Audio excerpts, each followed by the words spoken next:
Yuxuda ölü görmək insanı ən çox düşündürən və təsirləndirən yuxulardandır.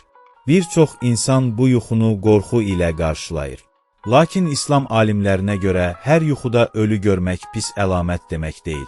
Əksinə, çox vaxt bu yuxu xəbərdarlıq, xatırlatma və ya mənəvi mesaj xarakteri daşıyır. Məşhur yuxu təbirçisi İbn Sirin bildirirdi ki, yuxuda ölü görmək görülən vəziyyətə görə fərqli mənalar daşıyır. Əgər yuxuda ölən insan sakit, gülərüz və rahat görünürsə, bu onun yaxşı halda olduğuna və yuxunu görən üçün müjdə xarakterli bir işarəyə yozula bilər.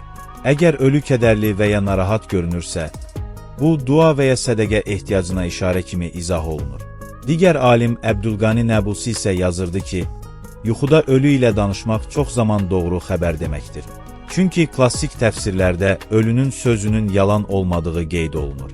Əgər ölü sizə nəsə tövsiyə edirsə və ya xəbərdarlıq edirsə, buna diqqət etmək məsləhətdir. Yuxuda ölmüş yaxın qohumu görmək adətən həsrət və xatirə ilə bağlıdır. Bəzən isə insanın həyatında dəyişiklik mərhələsinə keçdiyini göstərir.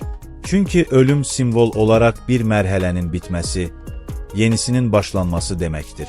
Yuxuda ölü dirildiyini görmək, ümidin yenidən canlanması, itirilmiş bir fürsətin geri qayıtması kimi yozula bilər. Yuxuda ölünü qucaqlamaq uzun ömür və ya güclü bağlılıq rəmzi sayılır. Lakin ölünün sizi aparmaq istəməsi və ya onunla getmək istədiyinizi görmək xəbərdarlıq xarakterli yuxu kimi qəbul edilir və insanın həyatında diqqətli olması tövsiyə olunur. Yuxuda ölünün ağladığını görmək onun üçün dua edilməsinə işarə ola bilər. Əgər ölü sizə nəsə verirsə, bu xeyir və ruzi əlaməti sayılır.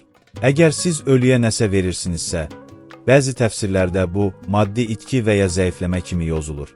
İslam alimləri bildirirlər ki, gözəl və sakit yuxular Allahdan bir müjdə ola bilər. Narahat və qorxulu yuxular isə çox danışılmamalı, dua və istiğfarla qarşılanmalıdır.